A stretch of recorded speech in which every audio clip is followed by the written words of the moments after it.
अस्पताल के डॉक्टर्स के द्वारा आईसीयू से आनन-फानन में मृतक महिला का शव परिवार को सौंप दिया गया। परिवार के लोगों का कहना है कि 16 तारीख में हाथ की हड्डी के ऑपरेशन के लिए अस्पताल में भर्ती कराया गया था। मृतक महिला के बेटे संदीप धीमान का कहना है कि आज शाम तक मेरी मां बिल्कुल सही थी।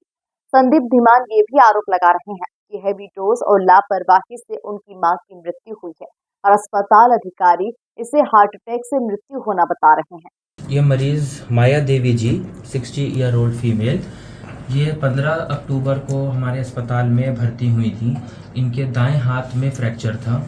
मरीज़ पहले से ही हाई ब्लड प्रेशर की और दमे की बीमारी थी उनको, और इस कारण से क्योंकि उनका बीपी हाई था तो उनको पहले बीपी को कंट्रोल किया गया, उसकी दवाइयाँ चली, एस्थमा को ठीक करने की, कंट्रोल करने की दवाइयाँ चली, और उसके बाद मरीज़ का आज ऑपरेशन करा गया।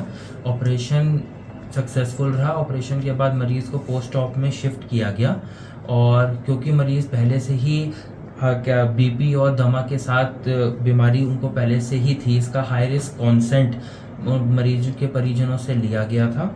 और लगभग 5:30 बजे के करीब जब पेशेंट पोस्ट ऑप में थी तो उनको पहला दिल का दौरा पड़ा।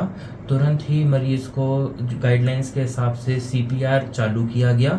3 साइकिल सीपीआर के बाद मरीज़ रिवाइव हो गई।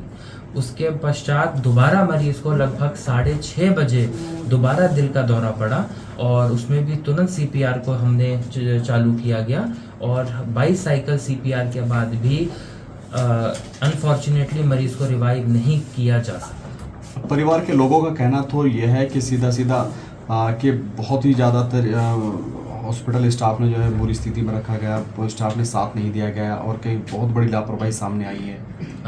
देखिए, ऐसी कोई बात नहीं है। हम सभी मरीजों के साथ जो भी हमारी गाइडलाइंस और प्रोटोकॉल्स हैं हम वही फॉलो करते हैं, और मरीज़ को तुरंत सीपीआर दिया गया। मरीज़ पहले से ही हाई रिस्क मरीज़ थी क्योंकि उनको बीपी और दमे की शिकायत थी, और ये बात परिवार वालों को बताई भी गई थी और उनसे कॉन्सेंट साइन भी कराया गया। डॉक्टर साहब 3 दिन से भर्ती था मरीज, क्या 3 दिन से लगातार परिवार के लोगों को बताया जा रहा था कि इस तरह की परिस्थिति पैदा हो रही है मरीज के साथ है, वो लगातार मरीज़ की जो परिस्थिति थी, मरीज़ की जो कंडीशन थी, उनसे डेली उनको अवगत करा रहे थे। आपका नाम क्या है डॉक्टर साहब? डॉक्टर प्रशांत कुमार भटनागर। क्या पद है आपका? मैं यहाँ पर प्रचार प्रसार प्रमुख हूँ। मेरी मम्मी के हाथ में फ्रैक्चर हुआ था, हैंड की बैक हड्डी टूटी थी। अच्छा। तो उसके लिए उन्होंने भर्ती किया 16 तारीख को। जिनपे इनका बीपी हाई चला, 200 पे बीपी आ रहा था मम्मी का, तो उन्होंने एक हफ्ते तक भर्ती करके रखा कि मम्मी का बीपी हाई है भाई, हाई है। तो मैं कल भी परसों भी शनिवार को भी आया हूँ खाना देने मम्मी को। डॉक्टर साहब प्रशांत संदीप डॉक्टर साहब मिले थे, शाम को मम्मी से मिलने आए थे। मैं मम्मी ने खुद बोला डॉक्टर साहब मैं नॉर्मल हूँ, मेरा आप एक्सरे करना। तो डॉक्टर साहब ने एक्सरे नहीं करा। कल 20 तारीख को करवा चौथ था, मम्मी को हम खाना देने आए, मम्मी फिर भी नॉर्मल थी। आज की साइकिल उन्होंने 190 पे बीपी था उनका, तो उनका ऑपरेशन क्यों करा? और मम्मी का ऑपरेशन करा, मम्मी अभी भी 6 बजे तक ठीक ठाक थी। 6 बजे के बाद मम्मी ने खाना मंगा के, बेटा मुझे खाना भूख लगती है। क्या आपने मम्मी से अपनी बात की थी? मेरी बहन ने बात करी थी, मैं कल शाम में बात करके गया, परसों शाम में बात करके गया। पर डॉक्टर प्रधान संदीप उनके सामने बोल के गया सर मेरी मम्मी का एक्सरे करना है। डॉक्टर ने क्या ट्रीटमेंट दिया उस टाइम पर? क्या आपके बात हुई डॉक्टर ने हंसी में टाल दिया, उन्होंने हंसी में टाल दिया। प्रशांत डॉक्टर प्रशांत संदीप उन्होंने हंसी में डाल दिया, अम्मा तुम डॉक्टर हो हम डॉक्टर। जब मेरी माँ ओके नॉर्मल थी तो इन्होंने क्यों 190 पे बीपी पे मेरी मम्मी का उल्टी करा?